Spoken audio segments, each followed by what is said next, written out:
Hi there. Thanks for joining me today on this beautiful spring morning.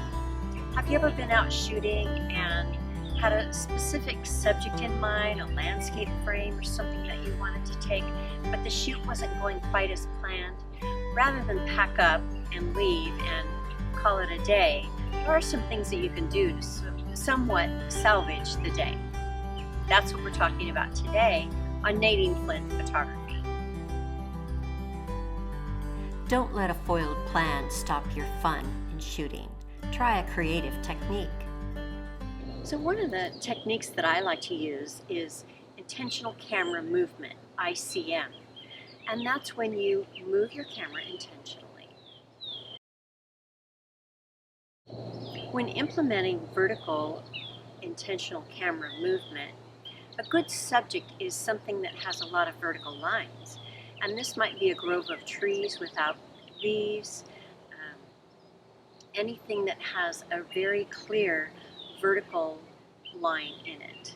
So the technique is that you set your camera on a very slow shutter speed, get focus, and then as you press the shutter button, you're going to move your camera down or up and get that vertical blur.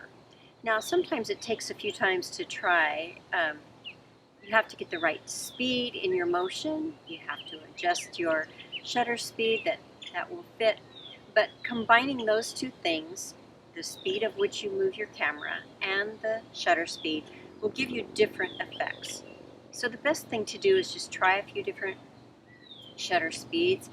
Try moving your camera fast or a little slower and see what results you can get. Here are a few images that I've taken using a vertical ICM.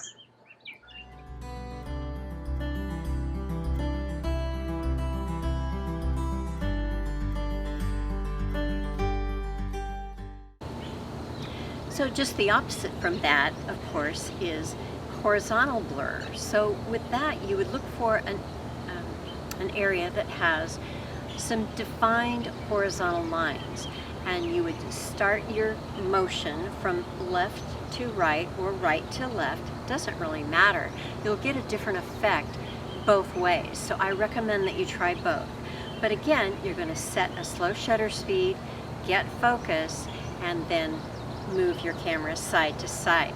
This works really well on a tripod if you have a nice pivot on your tripod, but you can also do it handheld.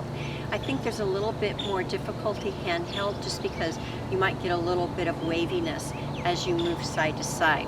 I recommend that you tuck in your elbows, get focus, and then turn from the hip or the waist so that you keep a good level. Here are a few of the images that I've taken using a horizontal ICM.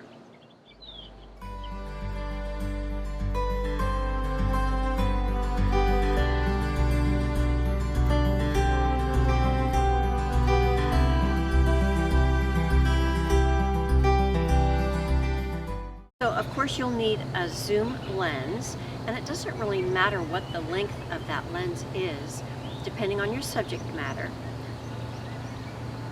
I have a 24-70 here, so I'm going to start at 24, and then I'm going to zoom my lens out to 70.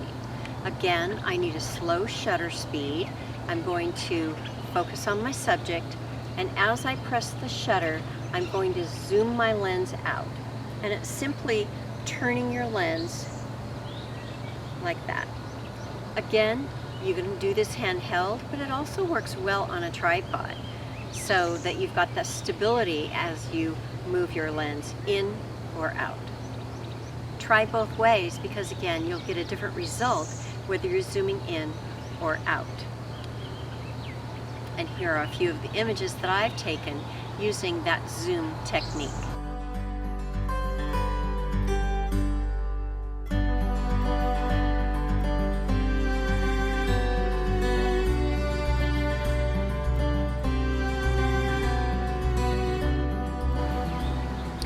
The fourth ICM technique that I wanted to share with you today is a version of twist, but instead of twisting the lens in and out, you're going to actually twist the whole camera.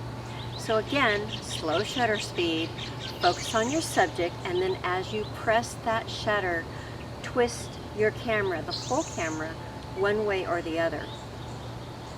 Try both directions because, again, you'll get a different result. Focus, slow shutter speed, and twist, either way. Here are a few images that I've taken using the twist technique.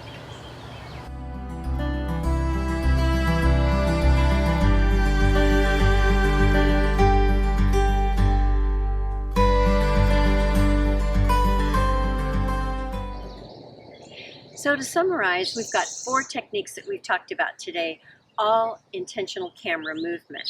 The first one is a vertical movement. The second, horizontal movement. The third, zooming in and out. And the fourth one, a twist, both ways or either way. There are other things that you can do diagonally.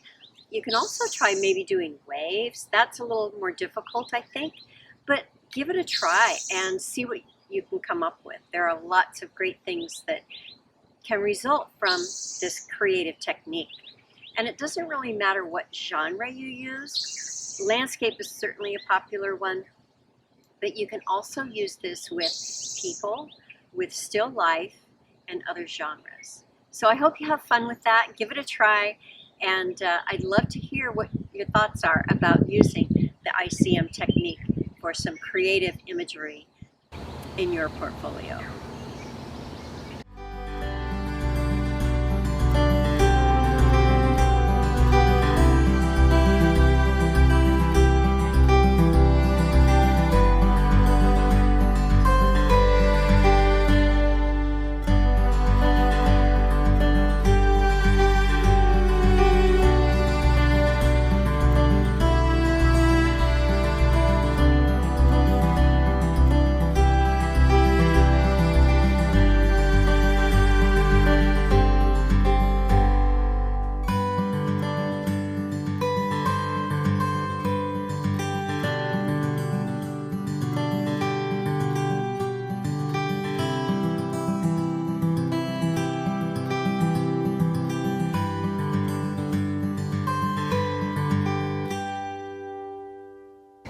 Thanks for joining me today on Nadine Flynn Photography, and I'll see you next time.